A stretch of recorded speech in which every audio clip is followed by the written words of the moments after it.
How's it going, guys? Going well. Doing great, thanks. So, gentlemen, we're so lucky today to have two amazing guests. Later in the program, we'll be speaking to David Prosperi, who was an assistant press secretary for Ronald Reagan, and he was an eyewitness at the Hilton, and he survived the shooting. But first, we're going to speak with Del Wilber.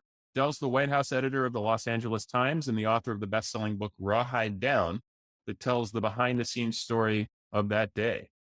How do you get these badass guests? Lots of emails, Travis, lots of emails. If there's one thing I've learned from John Hinckley Jr., it's persistence. No? Cut that? I don't know. There's good and the bad. Yeah. Okay. Depends what kind of podcast we want this to be. I'm Dan Greenstone, host of Madness on Trial, a podcast about the insanity defense. It was so strange. He had the flattest effect.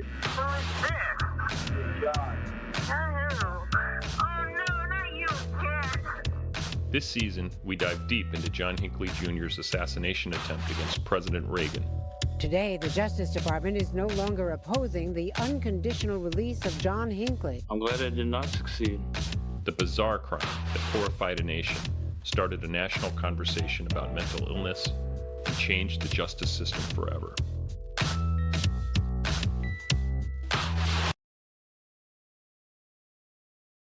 Del, thanks so much for joining us. Hey, thanks for having me. Well, Del, I just loved your book. It's such a gripping and cinematic account of the assassination attempt against Reagan. And I learned so much from it, including a history of the Secret Service and of emergency medicine and what the experience was like for the doctors and nurses and law enforcement agents who saved the president's life that day. And I can't recommend the book enough. But I'd like to start by asking you how you first got interested in the assassination attempt on Reagan. Yeah, so at the time, I was a federal courts reporter at the Washington Post, and I was covering Hinckley's hearings where a judge was weighing whether to grant him more freedom from St. Elizabeth's Hospital. I mean, as everyone here knows, he was found not guilty by reason of insanity in 1982 for shooting President Reagan and three others that day. So here we go. I got interested in the Reagan assassination attempt because I was covering John Hinckley's hearings that he had before the U.S. District Court in D.C., where a judge was weighing whether to grant him more freedom from St. Elizabeth's Hospital. As we all know, Hinckley was found not guilty by reason of insanity for shooting Reagan and three others on March 30th, 1981, and his 1982 trial ended in that not guilty by reason of insanity verdict. That meant he was placed in the custody of the state to assess whether, his mental status, his mental acuity, weighing questions about whether he was dangerous to others or himself. That was the key question they raised for like 30 years as he kept pressing for more and more freedom from St. Elizabeth's, which is the DC government institution that treats people with severe mental illness. And so I was covering these hearings, and I remember being so fascinated. And so how did you go from covering the hearings to deciding to write a whole book about Hinckley and his attempt on President Reagan?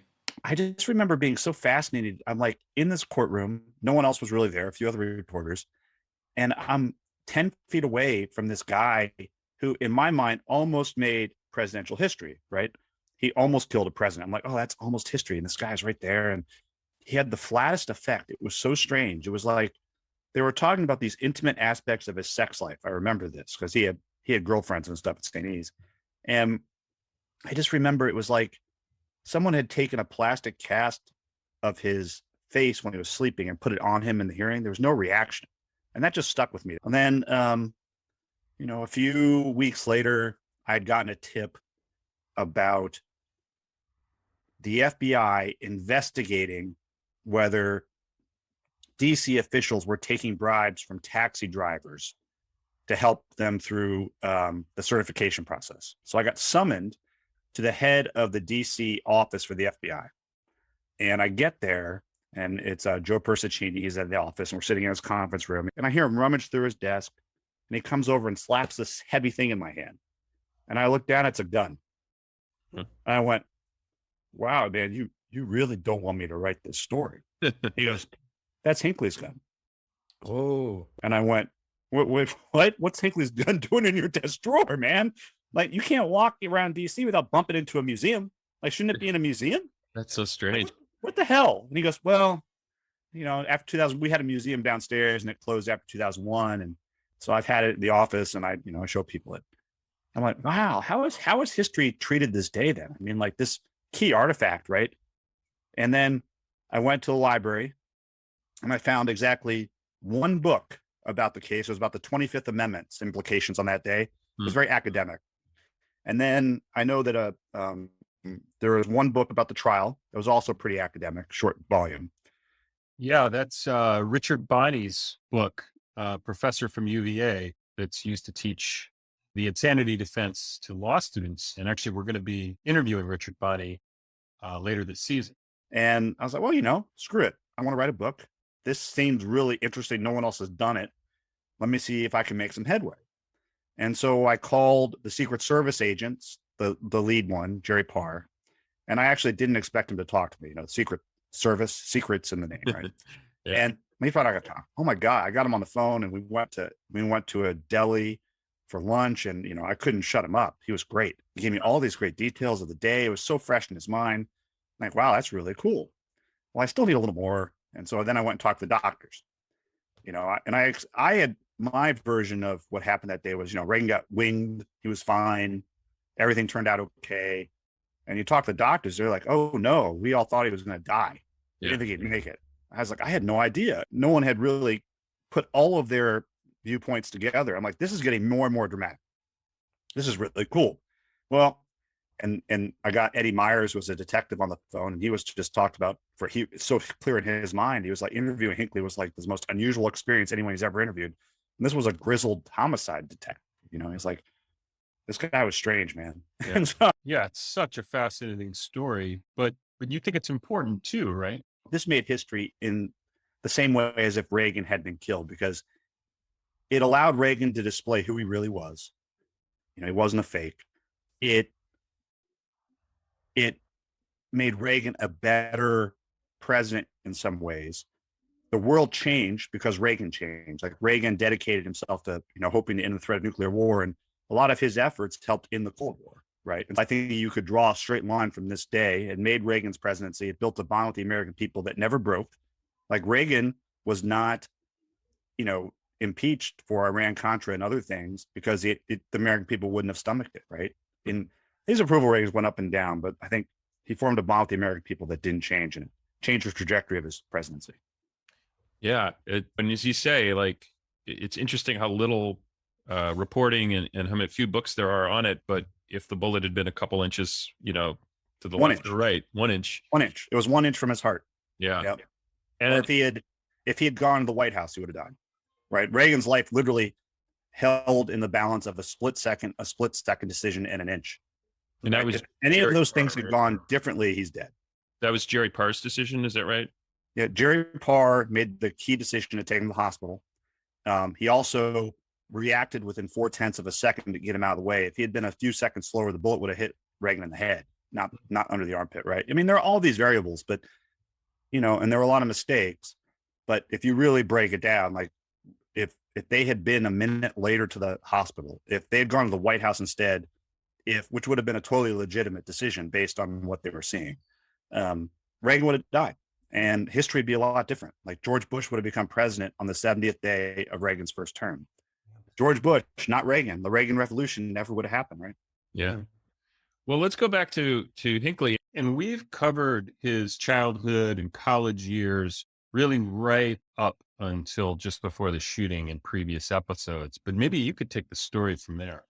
March of 81, Hinckley, has in his mind, finally, he's reached this moment of despair. He can't sell his songs. He's in LA. He's like, this is it for me. It's time for me to end it, basically. And he's like, I'm going to go kill myself in front of her. I'm going to shoot her and then myself. Or I'm just going to murder her.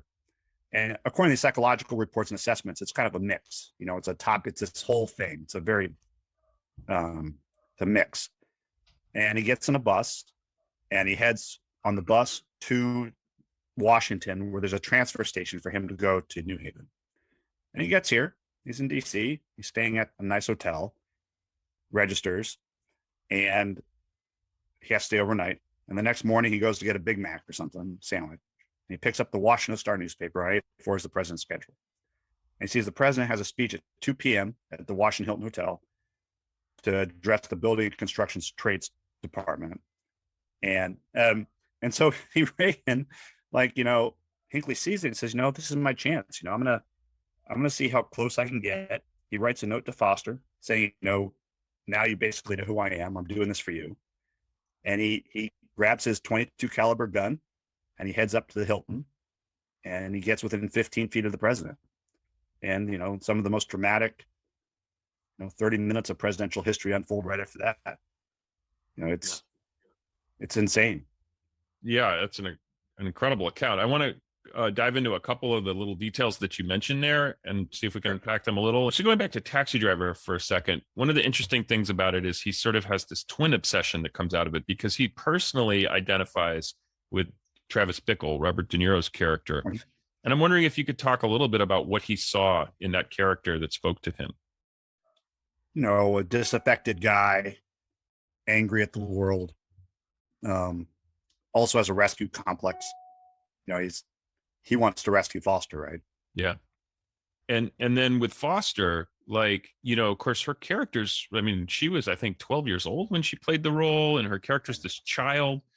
And I guess, as you mentioned, there's this sort of rescue fantasy. Is that what's going on there? Is it, it's hard to tell, man. He developed a fixation on her, like a deep, deep fixation. And it's not always clear where these things come from or how. It's clear he had a lot of mental illness there. And that is what drove him to travel across the country to Yale and try to form a relationship with her and to try to think of things that would impress her. It doesn't make much sense to us today. You mentioned that he had, this really weird chance thing where he sees Reagan's schedule is it the Washington Examiner? Yep. And then he's like, okay, forget it. I'm not going to New Haven. I'm going to go to the Hilton and shoot him right now. But the previous plan was to go to New Haven and, as you said, either kill himself or kill himself and Foster. Yep.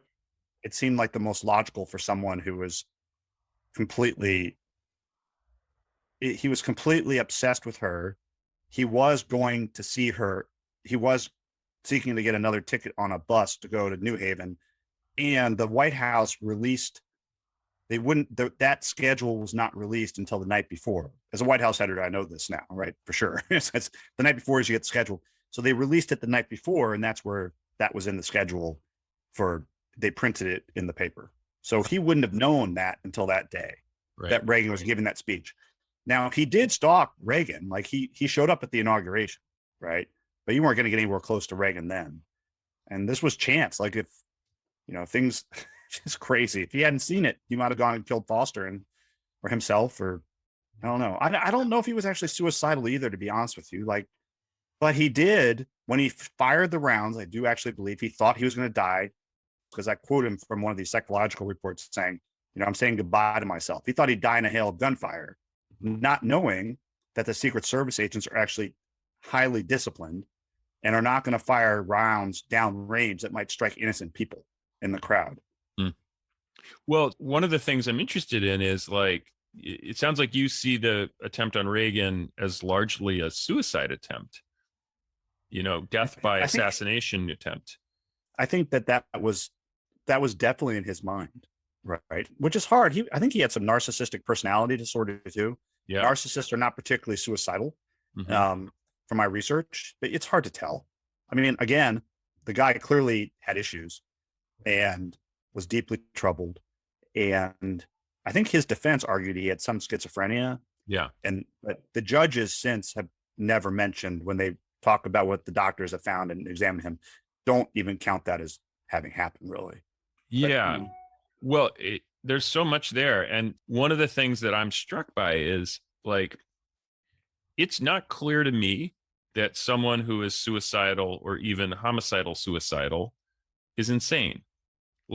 He was at the end of a road in some ways and had failed at everything. And, yes, he has this grandiose kind of ridiculous idea that Jodie Foster is going to date him. But he also wanted to be a singer-songwriter. That was a failure. His parents had kicked him out. He was running out of money by the time. And so, I want to be careful how I say this, but suicide isn't a completely like it's an intelligible option, I guess, for someone in that situation. And I think that's why I gave it. I think that's why it has some credibility, right? That he is thinking that at that moment, like it's a logical. He was willing to do it, right? He was distraught. He was down on his luck. You're right. He was a failure at everything he had ever tried. Right? Mm-hmm. He was not a good student. He had no friends. He couldn't write music. He couldn't sing. Those were his dreams, right?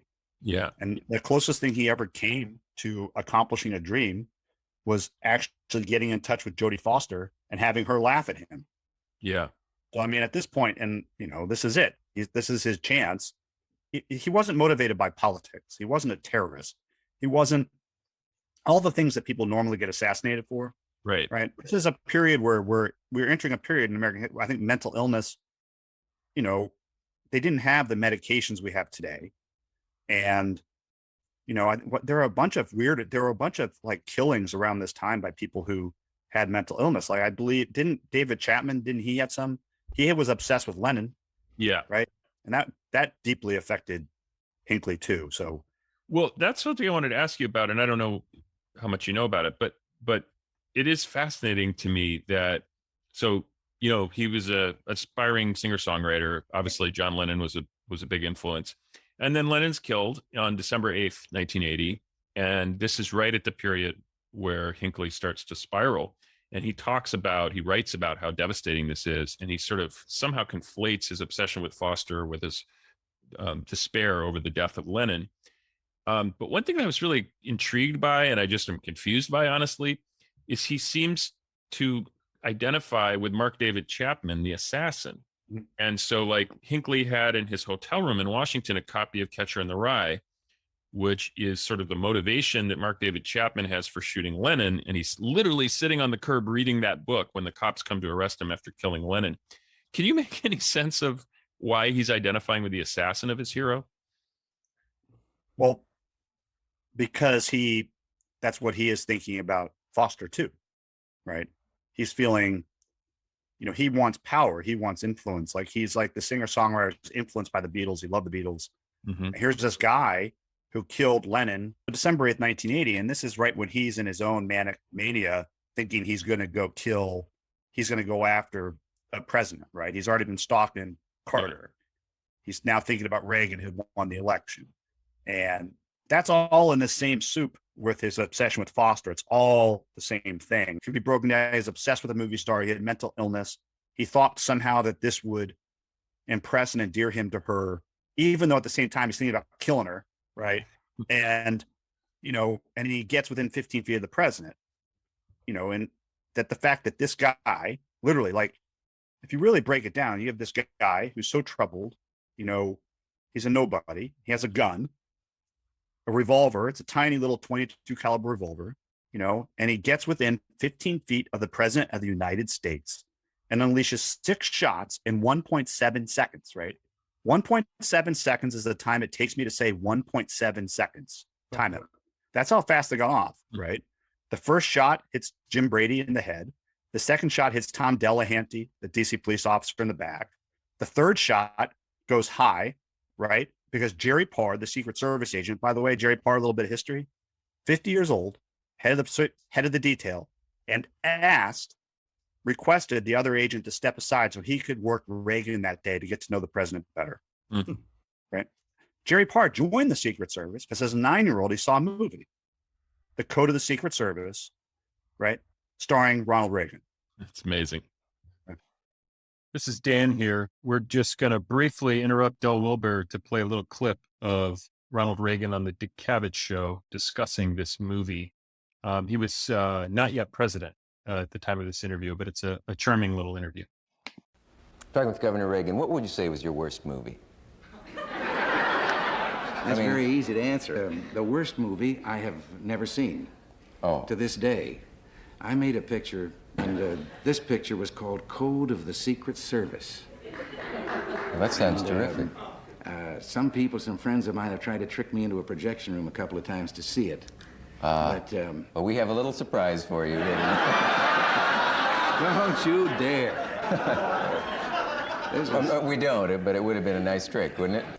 Let us take this message from our local stations. We'll be right back. Okay, now back to our interview with Del Wilber, who was explaining how Secret Service agent Jerry Parr saved Reagan's life. Right. So he shoves him into behind the closed limousine door. The doors on this Lincoln open backwards. They were called suicide doors. Because if you ever drove off with the doors open, they get ripped off if they hit anything. They weren't like those that would shut. They were backward opening doors. That saves Reagan. Because the third shot went high because Jerry Parr's already reacting. Jerry Parr reacted, if you watch the video, with 0.4 of a second. 0.4 of a second. That's quicker than your mind can process what's really happening, right? That's how good their training was at that point in time. Shoves him toward the door. Hinckley had taken a lot of target practice, but at stationary targets, not moving ones.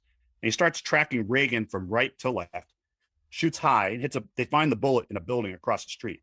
So the fourth shot hits Tim McCarthy, who had spread wide to take the bullet for the president. It hits him right in the chest. Reagan's flashing behind him. The fifth shot hits the bulletproof window of the backward opening door. If the door had opened the other way, he's a sitting duck, right? History, man, right? Hits that, shatters. The sixth shot, they hear crack across the driveway. No one knows what happens to that till later. In reality, it slapped off the side of the limousine, slipped through a gap precisely 1.5 inches wide between the door and the door frame, and struck Reagan 5 inches below his left armpit. But because it had been smashed in the size of a dime, it hit edgewise. So there was no blood coming out. It was like a scalpel cut, right? Went right through between two ribs. It didn't even hit a rib. It went between the two ribs. Boom, in his chest, lands in the limousine. Door slams shut.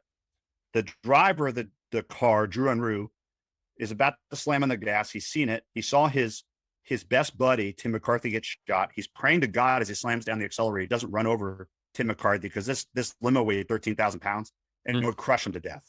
Right. So he's like praying he doesn't kill his friend. Drives off. Meanwhile, in the limo, it's utterly silent. Outside, if you watch the YouTube videos, which I'm sure you'll play, they're screaming and yelling, but the armor on the car is so thick you can't hear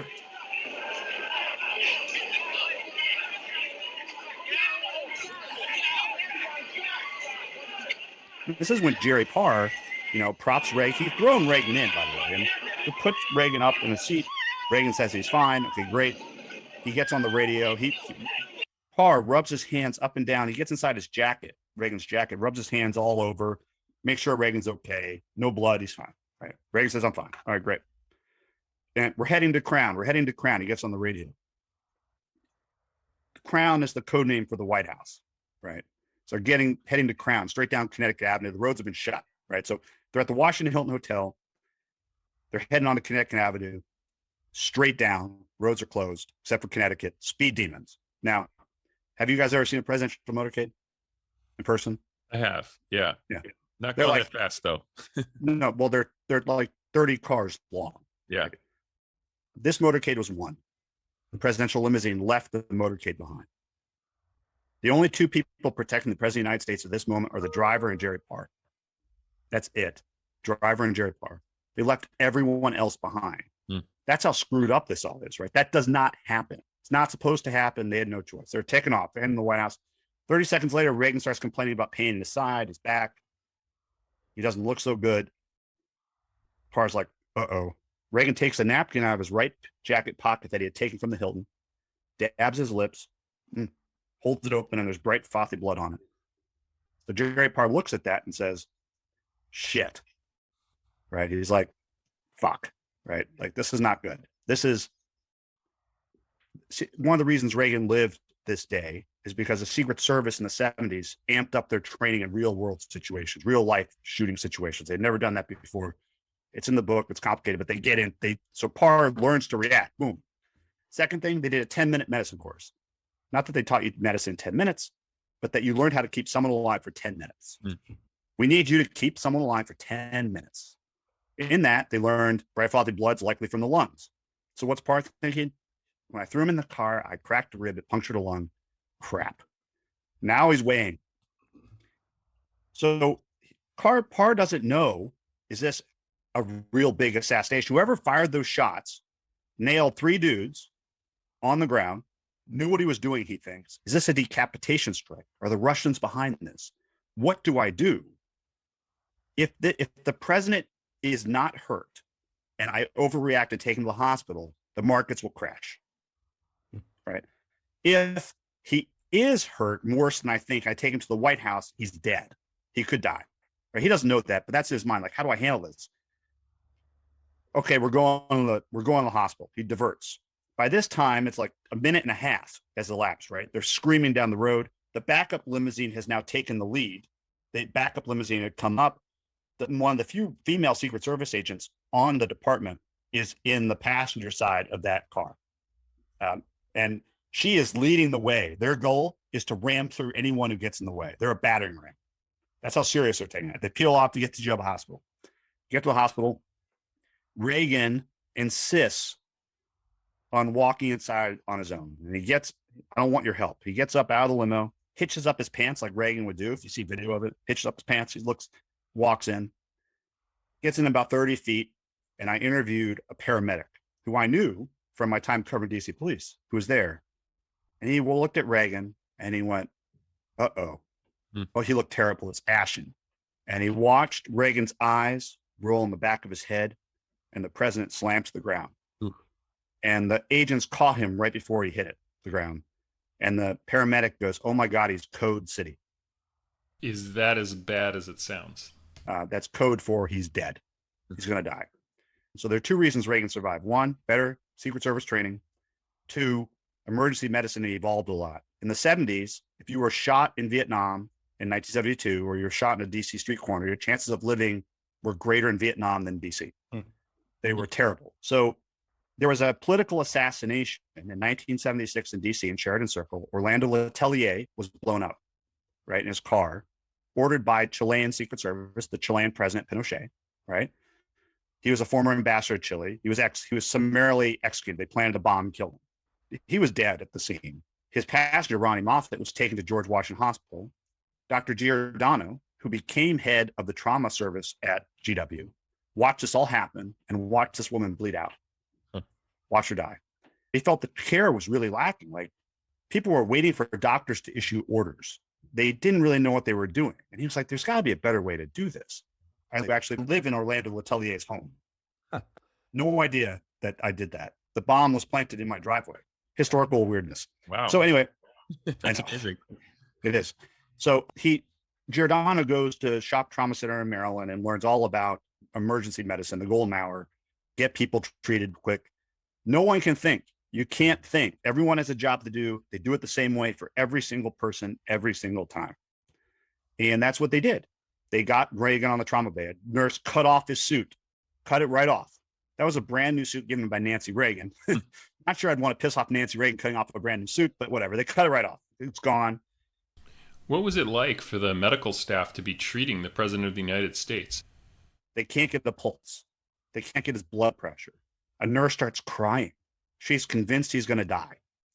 It reminded her of the last time she saw her father cry when she came home in November 1963 after school and the Kennedy assassination was playing on TV. And she saw her dad cry, and this brought it back. They can't get his blood pressure. A emergency technician threads an IV line from his right elbow all the way to his heart, threads it in, then looks up and notices, hey, he kind of looks familiar, and then sees all these agents around with earpieces and guns drawn. Just, oh, shit, that's the president. Oh, my God. And she panics, goes get some sniffing salts off the wall and does them herself to help focus her mind, right? It's like, oh, my God. They eventually pump him full of fluid, stabilize him, get his blood pressure back up. They still don't know he's shot. A doctor comes over, and this is how bad a shape he was in. A doctor comes over and checks his chest, like what's going on with the chest. And he touches his right side, and it's like a drum, like a hollow drum, right? He checks his left side, solid, right? It means it's filled with blood. So they insert a chest tube and start draining the blood. It doesn't stop. He's so badly injured. Reagan would lose more than half his blood volume this day. That's how bad he was hurt. Bullet they found an inch from his heart, half his blood volume. He's 70 years old. I had an emergency doctor pull a book off his shelf for me and look at like the actuarial tables of whether you could survive something like that at that age, a gunshot wound. And he was in shock, by the way. His blood pressure was so low, he was in shock. No, like 60% of people in that condition die today, not even 1981. Wow. And so they decided to take him into surgery to remove the bullet. It takes a long time to find it. They finally get it out. And just to pivot a bit, how did the assassination attempt shape the rest of Reagan's presidency? It built a bond with the American people because you really saw who Reagan was. You know, the script, Reagan was highly scripted. He was an actor, 50 movies or something. And on this day, the script got thrown out at 2:27 p.m. when the shooting happened. There was no script for that. Yeah. And Reagan, revealed who he really was. He was a brave guy. He didn't cry. He didn't whine. He's worried about his wife. And so he's trying to calm her down. Then he's getting wheeled into surgery and he sees his three top advisors, Baker, Meese, and Deaver. And he must have panicked. It's like he goes to his, hey, who's minding the store? Like, who did you leave back at the White House, guys? You better get back there, please. This is messed up, right? And he gets into surgery and he noticed the doctors are all nervous. If you were a doctor, you'd be pretty nervous if you had to operate on the president, right? Yeah. And he sees the doctors and nurses, and he gets up dramatically on an elbow, takes off his oxygen mask, and says, "I hope you're all Republicans." Puts the mask back on, lies back down. Giordano is there. He leads over. He's very liberal, Giordano, Dr. Giordano, and says, "Today, Mr. President, we're all Republicans." Right? That's a famous line, right? Yeah. And he just came up with that right on the spot. I didn't realize until I reported the book that was not ad-libbed at that moment. Reagan had practiced that line and it went flat in the ER. He's in the ER. He looks up at Jerry Parr and says, "I hope they're all Republicans." And Jerry's like, Jerry, out of his mind. It's like, that's not fucking funny, man. Sorry. But Jerry cursed a lot. That's not funny. He didn't say that really in his head. And a nurse technician heard him say it too. So I know what happened. But Reagan had the presence of mind to know I'm on a stage. That's not a bad line. And he put it in his back pocket. I'm like, how would he know that? Like, how would someone know to do that? And then I realized Reagan's two best movies, Newt Rockney, All-American, and King's Row, right? Those are his two best movies. His two best scenes in those two best movies are hospital-like deathbed scenes. This had all been written for him before. And he knew. Yeah. And so, those lines and the notes he wrote to the nurses in the recovery room, like, all in all, I'd rather be in Philadelphia. Send me to LA where I could see the air I'm breathing. Hey, can we shoot that scene again? Can we shoot that scene over at the hotel? All these jokes. He's doing it to calm people around him, right? Like, Yeah. And that all gets out. The American public at this time is yearning for leadership that is not like the malaise of the late 70s, the Iranian hostage crisis we couldn't solve. We're in this Cold War with the Russians and the Soviets, and it's not great. We really just wanted a cowboy. Like, we wanted this guy who would laugh in the face to death and reveal who he really was. And that's what Reagan did that day. You can argue about his policies. You could argue about whether he's too conservative. You could argue about all those things. But as a person on this day and as a leader, he revealed his true mettle, who he really was. And the people understood that, and that formed a bond beyond just sympathy. It formed a bond with the American people that was unlike any other that any president had in a long time. Mm-hmm. That's amazing. That was such a gripping account. Of course, Hinckley's been arrested and then taken to, I think, the DC police headquarters. And I'm wondering if there were any moments that stood out in his interactions with the law enforcement that was questioning him. Yeah, no, he was the strangest cat they ever interviewed. The detectives didn't really know what to make of him. The FBI agents weren't really sure what to make of him. The Secret Service agents also were kind of confused by him. At one point, Eddie Myers, this grizzled detective, is, typing out a report, pecking away with two fingers, right, with him in the room. And he's typing, he turns to the Secret Service agent, how do you spell assassinate? Right. Because he has to, attempt to assassinate the president.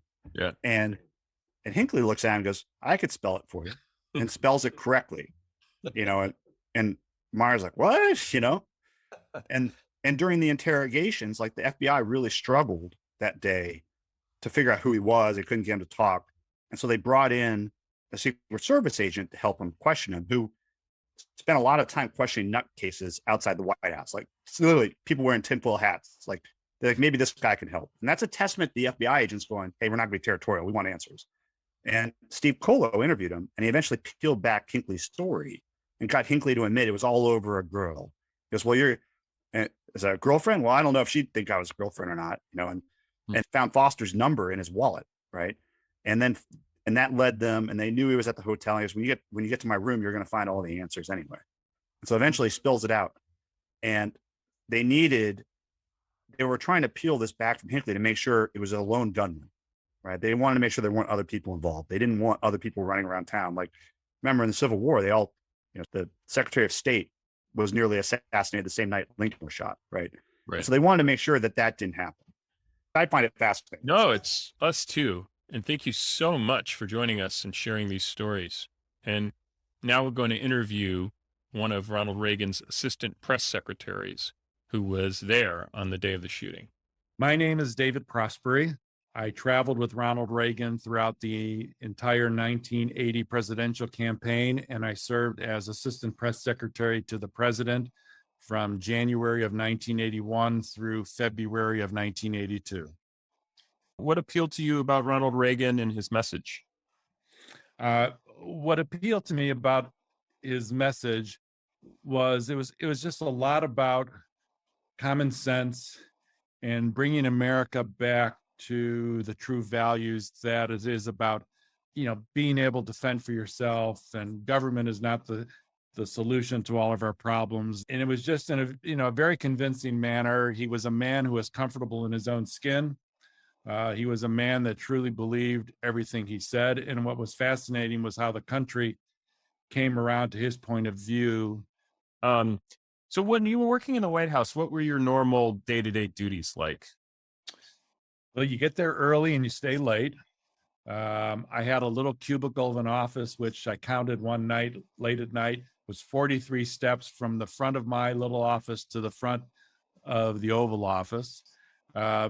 You had a lot of meetings. I was involved in helping the press secretary prepare for the daily press briefing. I would be on the phone with the liaisons from the State Department and Defense Department and National Security Council to make sure Jim Brady or Larry Speaks had all the necessary talking points on any foreign policy issues. You'd be there to answer questions from the media or deflect questions from the media. There'd be some logistical things.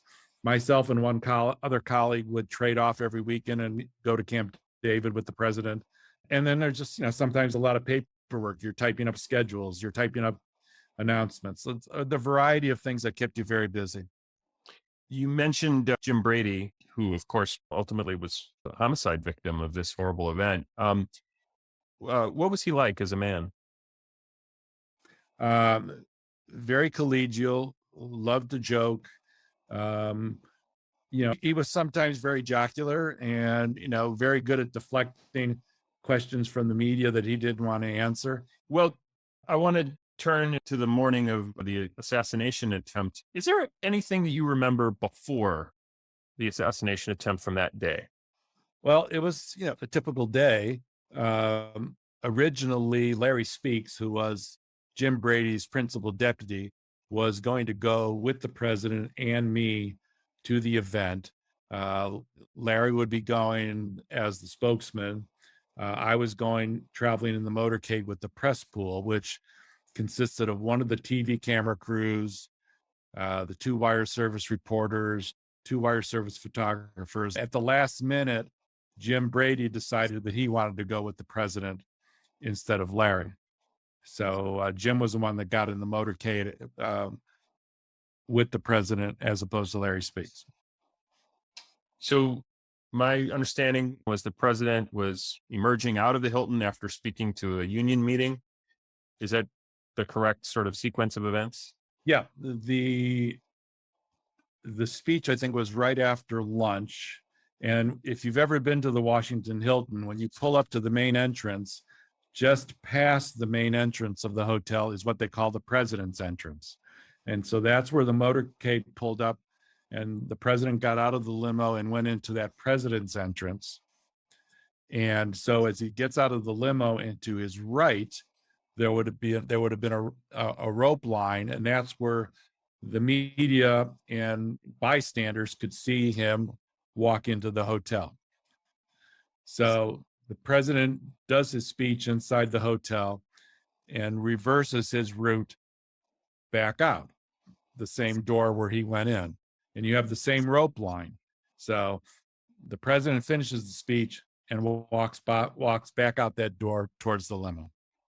And can you describe what you saw and what happened in the incident itself? Right. So I was on the left side of the motorcade down by one of the press vans, and a NBC reporter named Jodie Woodward, who now does PBS, came up to me and said, "Can you take me up to the limo? I'm going to talk to Jim Brady." And I said, yes. And so as we started walking on the left side of the motorcade, I heard a pop. Sounded like a balloon. And I'm a city guy. I'd never fired a gun, still haven't fired a gun. But when I heard 5 more pops in a row, I knew those weren't balloons. I knew that was someone firing a weapon. So I ducked down and pulled Jodie down at the same time. The president is walking near his limo, and his left arm is in the air as he's waving to people who are calling out his name, which was either reporters saying, Mr. President, what about this or what about that? And you had Jim Brady in front of the president to his left. Tim McCarthy, the Secret Service agent, was in front of the president. And then Officer Delahanty from the Washington police force was kind of standing near that rope line with his back to the president. So Officer Delahanty, I think, gets shot in the neck. Tim McCarthy stands up. Instinctively, we duck when you hear this kind of a noise. Tim's training, they're trained to stand up, become a shield. Tim was shot in the stomach. The president, the bullet kind of ricocheted off the limo under his left arm pit, and it ricocheted, so it became as thin as a dime, so you really couldn't tell. And then Jim Brady was shot, right here. And you're gesturing to your head. Yeah, he was shot. I'm sorry, he was shot in the lower right part of his forehead. So there's mayhem ensuing. The motorcade quickly departs. Cars are zooming by me, and Jim is lying on the ground, head down. An advanced man named Tim Ahern is holding a handkerchief to Jim's head, and the handkerchief was soaked with blood. And he said, "Do you have another handkerchief?" And of course I did, because my grandmother gave me a bunch of them from her days at a linen shop in Chicago. So I threw my handkerchief to Jim, and I ran inside the hotel and called the White House. And I was told that I was the first notification to the White House that the president had been shot at. Yeah. And then about the phone call to the White House, what was the reaction on the other end with this terrible news? Okay, well, this is back when there are no cell phones. Or if you had a cell phone, you needed 2 hands to hold it. So I ran into the hotel looking to call the White House. There was a row of pay phones along the wall. Every phone was being used, and I don't think people were using those phones to report what had happened. I think these were just hotel guests. Huh. And at the far end of that line was a credit card phone. So I pulled out my AT&T credit card and used my credit card to call the White House. I called the press office. I reached a young lady named Flo Tossig. I said, "Flo, get me to Larry." And she could tell from the urgency of my voice that something had happened. She put me right through. I said, "Larry, the president's been shot at. Jim's been hit." He said, "Got it. Thank you," and hung up. Then It must have been just overwhelming and terrifying. I mean, Jim Brady was clearly very seriously hurt, right, in the immediate moment. And he was your boss, and it sounds like maybe a bit of a mentor. What was that like, those next few hours or maybe few days to be working in that environment? it was chaotic at best.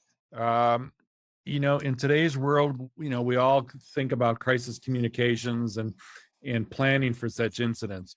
This was only day 69 of the Reagan administration. And I think everybody was so focused on, getting the agenda underway and starting to do things positively for the country that Jim Brady or Larry Speaks probably never even thought about, okay, what do we do if there's a crisis, somebody jumps over the fence and is now on the White House grounds or something of that type. There wasn't the same level of thinking back then that there is today for all of this. And it just didn't appear to have as high a priority. So as a result, you had a lot of chaos. And then just to return briefly to the scene of the shooting for a second. So the motorcade speeds away and then ultimately decides to go to the hospital, not back to the White House, which, was a very correct and important decision in saving the president's life. But on the scene there, of course, Hinckley is being apprehended. Did you have any sense of that? Did you see it when he Yes. was? Go ahead. What I was able to see was not John Hinckley, but a cordon of Secret Service agents pinning him to the wall. And actually, there are also some bystanders that helped pin him to the wall. And he was actually being guarded by a Secret Service agent with a machine gun, because I think the fear was we don't want this guy to be killed just like Lee Harvey Oswald was killed, in the Kennedy assassination before anybody can be brought to justice. So I thought it was rather ironic that the assassin was being protected by the very people designed to prevent such an event from occurring. Well, I'm just curious. It's been 4 decades. How often do you think about that day and the shooting and the aftermath? For a while, I used to think about it all the time. I remember a year after the assassination attempt, I was back at work for the company I'd been with while I was interning. I'm walking down K Street in Washington, D.C., and a car backfired, and I ducked. Don't hear many cars backfire these days, so I'm not doing as much ducking. Every once in a while, I think about it, but most times it's when a reporter or someone like yourself calls and says, "Hey, we're doing something on the Reagan assassination attempt. It's X anniversary. Would you be willing to talk to us?" And I never forget the events that occurred. Usually on March 30th, I think about it for a little bit, and I think about all the people that were there and that were impacted, and I think about Jim and Jim's wife, who they both became advocates for good gun control legislation. Sarah also passed away several years ago. They left behind just a son. And again, I stay in touch with friends who were with me that day and who we worked with that day. Thank you so much for taking the time to talk with us. It's been such a privilege and pleasure to hear your story. And I appreciate you doing your research and reaching out to see if I would be interested. I'm flattered.